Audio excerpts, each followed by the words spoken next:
Opa, e aí, tudo bem? Olha, se você nunca assistiu Where ou Sinistro, A Maldição do Lobisomem, para esse vídeo agora e vai lá assistir. Faça esse favor a si mesmo, pois eu te garanto, esse filme tem o lobisomem mais realista do cinema. E hoje eu vou trazer um resumo desse filme para vocês, passar o meu ponto de vista sobre ele e te contar o porquê o Talan é um dos lobisomens mais assustadores que já foram criados. Claro, spoilers, e vou contar o filme todo aqui, tá avisado. Antes eu quero te agradecer pelo seu gostei, sua inscrição e claro, seu compartilhamento. O YouTube leva isso muito em conta, então eu te agradeço, cara. Agora vamos ao que interessa. Where, ou aqui pra nós, do Brasilzão de meu Deus, Sinistro, A Maldição do Lobisomem, foi lançado em 2013 e é dirigido por William Brett Bell, o mesmo diretor de Boneco do Mal 1 e 2, e é ele que vai dirigir a prequel do filme A Órfã. Vai, o cara tem currículo, tá? Verdade que o Boneco do Mal 2 não é um bom filme, mas é um filme, né? Definitivamente é um filme.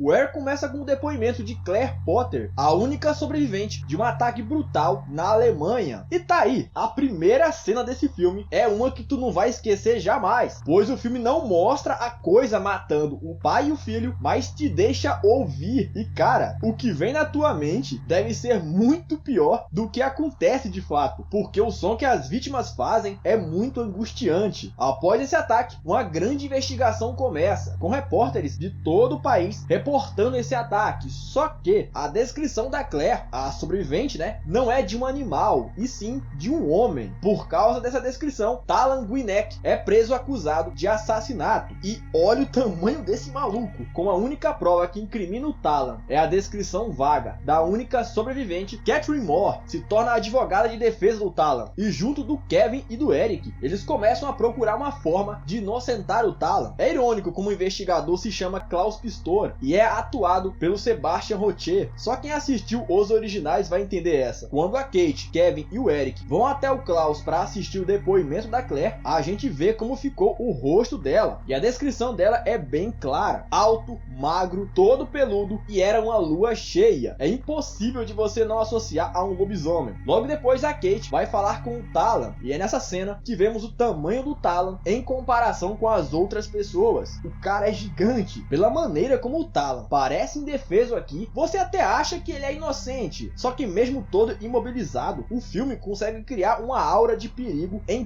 torno do Talan, especialmente pelo tamanho dele, pelo silêncio também. Depois de uma conversa tranquila com a Kate, quando o Klaus chega para levar o Talan de volta para a cela, na confusão, o Gavin é mordido pelo Talan, e lembre-se disso. E para adiantar, um resumo rapidão, tá? Depois disso, a Kate e a dupla de rapazes vão até a fazenda onde mora a mãe do Talan, e lá eles descobrem não só que o governo quer as terras deles para armazenar lixo nuclear, mas também que o Talan tem uma versão fictícia da doença rara chamada porfiria, que faz os ossos dele serem muito maiores do que o normal, ter um excesso de pelos, retração da gengiva fazendo os dentes parecerem maiores e dores crônicas nas juntas, o que impede que ele se movimente livremente. O próprio Gavin, que suspeita que o Talan tem essa doença, diz que ele vai precisar passar por um exame e se desse positivo, o Talan seria inocentado, pois a falta de mobilidade causado pela doença é prova mais que suficiente de que ele não seria capaz de matar aquelas pessoas. Aliás, já é nesse momento que o Gavin começa a tossir e ficar inquieto, e olha que não tem nem 24 horas que ele foi infectado pelo Talan. No dia seguinte, o grupo vai até o necrotério, e o editor vai ter que colocar uma grande censura aqui, porque, meu irmão, só pelo que sobrou dos corpos do pai e filho, tu já imagina como os momentos finais deles foram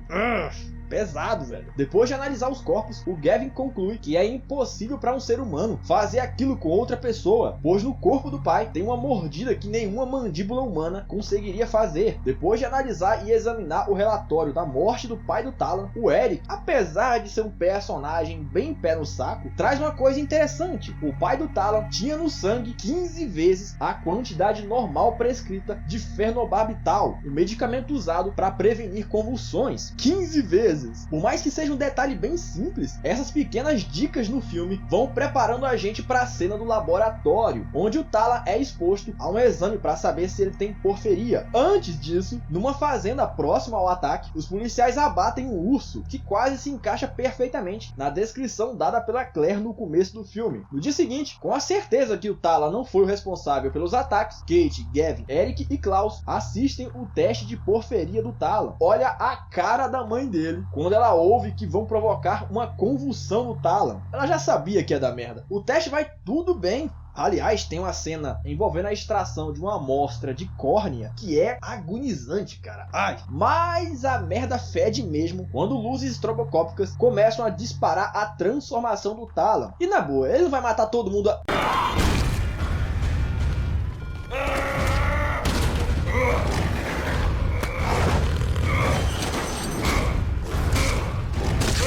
Eu fui muito pego de surpresa nessa cena. Esse bicho é muito forte. Ele esmagou o crânio de um dos médicos contra a parede. Claro que a Kate e os outros ficam assustados. Até porque, né, meio que é culpa deles. Algumas horas depois, o Eric fala sobre a questão da lua influenciar o nosso comportamento e até mesmo as nossas habilidades. Só que isso no corpo do Talon é muito mais extremo. E eu sei que eu tô puxando o saco do filme e tal, mas eu amo isso, cara. Eu adoro quando um filme pega um conceito bem folclórico, como o dos lobisomens, e cria toda uma explicação para aproximar esse mito da nossa realidade. Por um instante tu até pensa, essa merda aí pode existir, né? E eu adoro quando um filme faz isso. A polícia consegue cercar o Talon em um prédio. Na explicação do Eric sobre a lua influenciando no comportamento do Talon, ele diz que é agora que o Talon vai ficar forte, já que é dia de lua cheia. Quando os soldados cercam o Talon, eu pensei, poxa, ele não vai se transformar.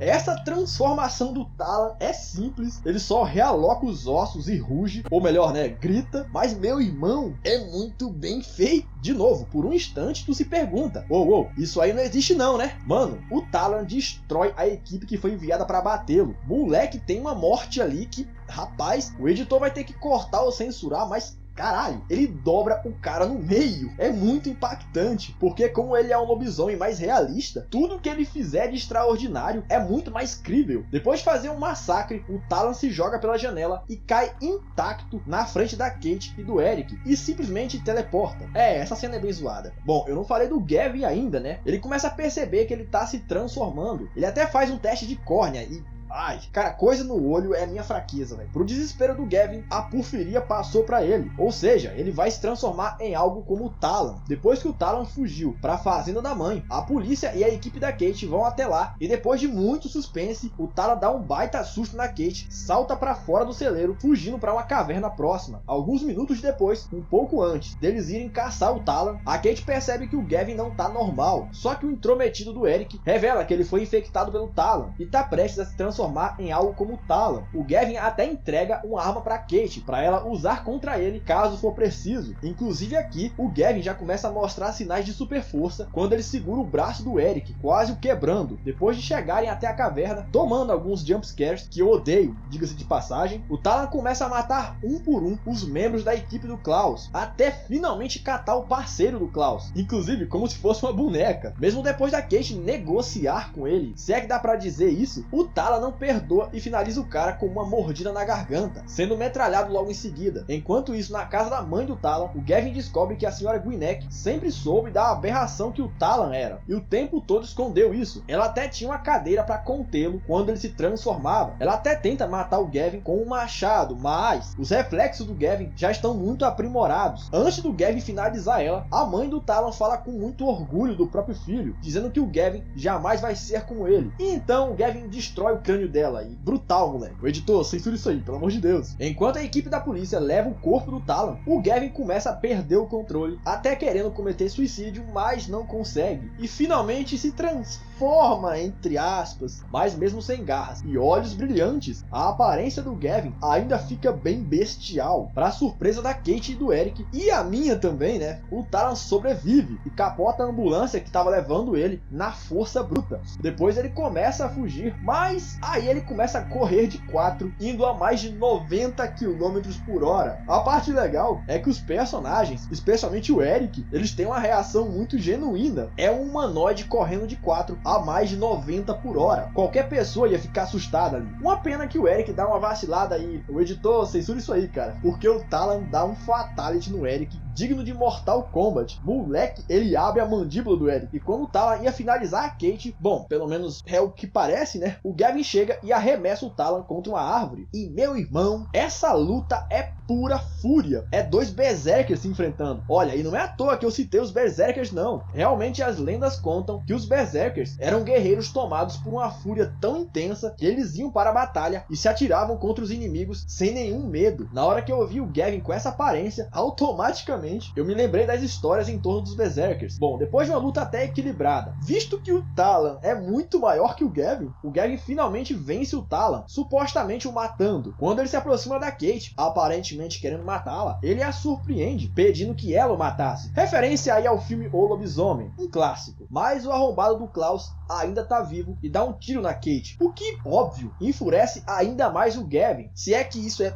possível, matando todos os soldados e arremessando um deles contra o helicóptero, o que o faz cair, matando o Klaus. Alguns dias depois, o Gavin simplesmente aparece na TV, já recuperado com a Kate no hospital. E o curioso é como ele já tá cínico, saca? Já que ele também é como o Talon, né? Que inclusive tá vivo e deixando uma trilha de corpos por onde ele passa. E o filme termina com o Gavin dizendo que o Talon é, na definição da palavra, um lobisomem. Conclusão, eu adoro esse filme, cara. Eu queria muito que ele tivesse uma continuação, com o Gavin caçando o Talon. O único ponto negativo desse filme que eu consigo ver assim é esse estilo de filmagem que não se decide se é found footage ou não. E isso incomoda um pouco, mas mesmo assim, ele consegue trazer uma abordagem bem realista de um lobisomem. E não é difícil você encontrar na internet afora o pessoal se perguntando se o que aconteceu nesse filme é uma história real ou não, porque definitivamente Talon Gwinnett é o lobisomem mais real do cinema. O YouTube deixou de ser um hobby há muito tempo, e goste ou não da ideia, essa plataforma tem o potencial de levar qualquer pessoa comum a lugares que você nunca imaginou. Mas é aí que tá. Você precisa saber como usar o YouTube. Criado pelo Peter Jordan, o treinamento Viver de YouTube vai te mostrar exatamente o que diferencia alguém que ganha dinheiro com o YouTube, que cresce rapidamente na plataforma, de alguém que ainda nem bateu os 1000 inscritos. Eu posso falar com bastante propriedade, porque eu fiz esse curso logo quando ele foi lançado. E eu admito que boa parte do que eu aplico na Dueloverso e nos meus outros canais, sim, eu tenho mais de um, eu aprendi com o Peter. O Peter vai te ensinar como construir um bom roteiro e uma boa capa de vídeo, como programar uma série de vídeos vencedores e como você que está começando ou que nem criou seu canal ainda, pode não só fazer o seu canal crescer muito em um prazo de 3 meses, mas também vai te mostrar como você não precisa depender do AdSense do YouTube. Na descrição tem um vídeo onde o Peter te explica mais a fundo o que vai ter nesse treinamento. Se você quer criar um canal do zero ou não sabe como fazer o seu canal crescer e viver disso aqui, conheça o treinamento Viver de YouTube. Bom, eu te agradeço pelo seu gostei, sua inscrição, seu compartilhamento e o seu comentário. O YouTube dá muito destaque para vídeos com bastantes comentários, então já te agradeço, cara. Bom, no mais é isso.